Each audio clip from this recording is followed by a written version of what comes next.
when you're working with me, my team of people, they are mandated by me that our borrowers have 24 hours to get us those documents, or they're going to treat them like they're a pit bull. They're going to go after them and they're going to stay on them until they get it for us. So are you ready to buy a house? You got your loan approved, we're ready to shop. Home buying's got a couple steps involved. You've got to write a contract, it's got to be accepted, you got to have some monies, lots of money. And we're going to try to give you a couple of tips so you kind of understand a little bit about the succinct process of being able to purchase a home. So number one, you got to be familiar with the contract. Yes, you do. It's only say 40, 50 some odd pages, right? That's right. Because you've got your 1 to 4, your third party, your lead-based paint, your IABS, your HOA docs, the list goes on and on and on. You got wind, coastal weather, you got all of these documents. That's right. Okay, so my advice is read the contract way before you ever find the house you love. Okay, so that you're familiar. You understand what title policy is, what your escrow money is, what your option money is, all the things, plus you're gonna have to have an appraisal. And the time, the dates, and everything else that you have to fulfill that go into that contract. Time is of the essence. Time is of the essence, and understanding it is very, very crucial. Absolutely. And it's kind of funny how they calculate it, because if I execute today, the timer actually only starts tomorrow. So some of the dates are actually a little bit skewed to normal timelines that we would think of, the way that it's calculated. And you want to be able to make sure that you've prepared for all the money that you're going to need outside of your down payment. So your down payment is your initial cash asset, and that gets you in the door. But to be able to own that door, you've got to be able to have your earnest money, which is typically 1%, your inspection money, which is $500, $600, $700, $800. Correct. That inspection is going to go over the structure of the house, the roofing, the plumbing. It's going to go over all of your major components as far as appliances, AC, top, front to back, to see what's working and what's not working. And that's good. You want that inspection to be able to prepare you for repair cost. Maybe that roof is kind of old. Maybe the electrical doesn't work so well. Maybe the boxes are completely outdated. I mean, there's a lot of things that go into that inspection outside of scaring the living bejesus out of people because of the way that they have to do those. But outside of that, there's a lot that goes into that. And that's where it comes in crucial for you guys to actually have a real estate professional that does this every day for a living, that understands what that process looks like and what really is important, what's not important, right? Because if a home buyer tries to go through that journey by themselves, they really get lost along the way. And I would not advise that for anybody. Now, when you're going through that contract with everybody, and there's dates in there that you guys are mandating that the loan officer has to also meet, that is going to be required in that contract that was negotiated between you, the buyer's agent, and the listing agent. Now, how that's going to come into play is going to be like, how many days do you have for financing, right? That means that your loan has to be fully approved within that amount of time, or your earnest money can be at risk. Now, Hannah mentioned early on in this about down payment, having your monies, earnest money. So what you have to understand when you're going through this process is that even if you're doing 100% loan, whether it's a USDA or a VA or one of these creative other programs that may be out there, that doesn't mean that it's 100% that you have no money out of your pocket at all. That is not what that means. You are still going to be required to put up earnest money, which is 1%. Mm-hmm. In some cases, it could even be more than that. 2 or 3. Right. Yeah. So that's going to require whatever that sales price. The sales price is $400,000. They need $4,000. That inspection, like you said, is going to be $500. It could be $1,000. Right.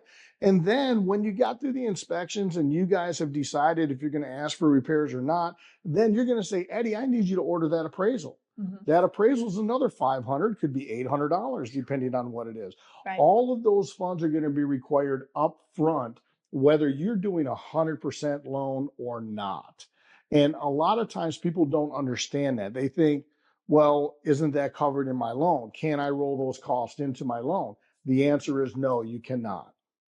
Right. That's a big no-no. So right. You want to be able to sit down and say, okay, My down payment could range anywhere from about 3% on the low side up to 5%, FHA, or you can go conventional with the 20% down if you got a little bit more of a nest egg built up. And then on top of that, you're going to need your option, appraisal, earnest money. Okay. So that you can kind of mark those things out and you've got that cash liquid ready to go. And then the other thing you've got to consider is there might be some repairs that have to be done. And so I think the first house I bought, I had to write a $13,000 check to get the foundation fixed before I could close on my loan. Well, So there's lender required that's it. repairs too. There are lender required repairs. When that appraiser comes out there and he flags something, the lender is going to require that those repairs get fixed.